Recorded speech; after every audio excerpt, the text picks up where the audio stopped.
Euclides da Cunha nasceu a 20 de janeiro de 1866 em Santa Rita do Rio Negro, na Fazenda Saudade, no município de Cantagalo, então província do Rio de Janeiro. Ainda muito pequeno, perdeu a mãe e foi residir em Teresópolis e depois morar com os avós paternos na Bahia. Em 1879, volta para o Rio de Janeiro e vai viver sob os cuidados do seu tio paterno, Antônio Pimenta da Costa, residindo no Largo da Carioca e depois em Santa Teresa. Entre os anos de 1879 e 1884, frequenta os colégios Anglo-Americano, Vitório da Costa e Menezes Vieira, onde faz seus estudos preparatórios. Estuda ainda no Colégio Aquino e publica seus primeiros artigos em O Democrata, pequeno jornal de colegiais. Tinha 17 para 18 anos. Deixa desse período pequeno caderno de poesias intitulado Ondas. Em 1886, ingressa na Escola Militar, que fica na Praia Vermelha, na Urca. 2 anos depois, em 1888, há o célebre episódio de indisciplina frente ao ministro da Guerra, Tomás Coelho. Euclides havia combinado com os colegas de farda uma manifestação de repúdio ao regime monarquista. Foi o único a jogar sua arma ao chão, fato que levou a ser excluído da escola militar e do exército. Em 1888, viaja para São Paulo. Escreve artigos para A Província de São Paulo, jornal que depois mudaria o nome para o Estado de São Paulo, e onde publicaria suas reportagens sobre Canudos. Em janeiro de 1889, volta ao Rio de Janeiro e presta exames na Escola Politécnica. Passa a escrever no jornal Gazeta de Notícias do Rio de Janeiro. Em novembro de 1889, após a proclamação da República, é reintegrado ao Exército e ingressará em seguida na Escola Superior de Guerra. Em setembro do ano seguinte, se casa com Ana Emília Solon Ribeiro, filha de seu amigo, o general Frederico Solon Sampaio Ribeiro.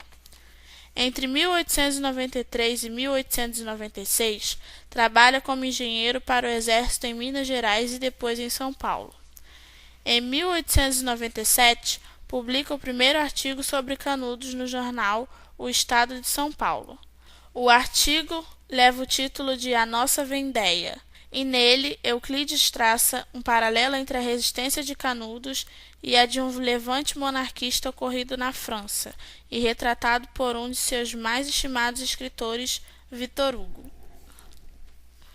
Em 4 de agosto de 1897, parte para a Bahia para vivenciar a Guerra de Canudos, que retrataria em sua obra mais famosa, Os Sertões. Chega a Canudos no dia 16 de setembro e regressa de lá para Salvador no dia 8 de outubro. Euclides fica, portanto, pouco tempo em Canudos, mas, como veremos adiante em trechos da narrativa de seu livro, extrai muito do que vivenciou. Em 1899, vai para São José do Rio Pardo, onde escreve grande parte de Os Sertões. Dentro de um pequeno barraco de zinco e sentado em uma mesa rústica, redigia as laudas de seu livro. Em 1902, no dia 3 de dezembro, publica Os Sertões, e segundo o crítico e intelectual Silvio Romero, tendo dormido obscuro, acordou célebre.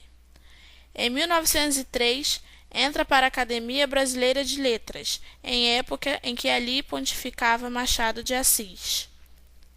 Durante o ano de 1904, viaja para a Amazônia como membro da Comissão de Reconhecimento do Alto Purus e estabelecimento da divisa do Brasil com o Peru. Em julho de 1909, ingressa por concurso de prova escrita e oral na Cátedra de Lógica do Colégio Pedro II. As provas foram transcritas e publicadas.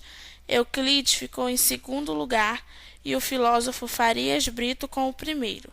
Coube ao governador Nilo Peçanha a escolha de Euclides para ministrar a disciplina. Em 15 de agosto de 1909, menos de um mês depois de nomeado, Euclides da Cunha morreu alvejado pelo amante de sua mulher. O ano de 2009 marca, portanto, o centenário de morte do grande escritor, que morreu ainda novo, aos 42 anos de idade, ceifando uma promissora carreira como homem das letras. Os Sertões, Campanha de Canudos, é o livro mais importante deixado por Euclides da Cunha. A obra se divide em 3 partes. Na primeira delas, intitulada A Terra, Euclides descreve as características da paisagem do território brasileiro. Se ocupa especificamente do sertão baiano, assunto central de sua obra. Na segunda parte, intitulada O Homem, trata de assinalar os vários traços que mostram a mistura de tipos que marcam o homem brasileiro.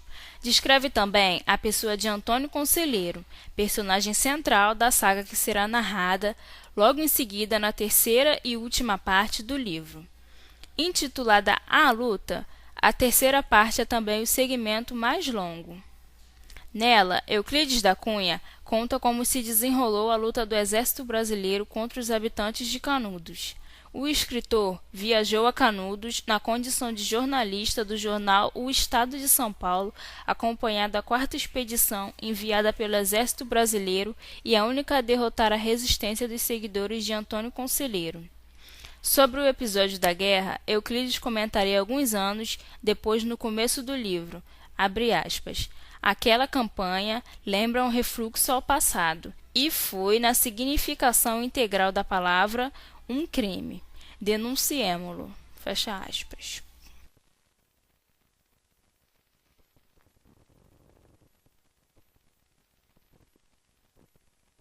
Os Sertões, Campanha de Canudos de Euclides da Cunha, segmento da primeira parte do livro intitulada A Terra, trecho sob o título de Higrômetos Singulares.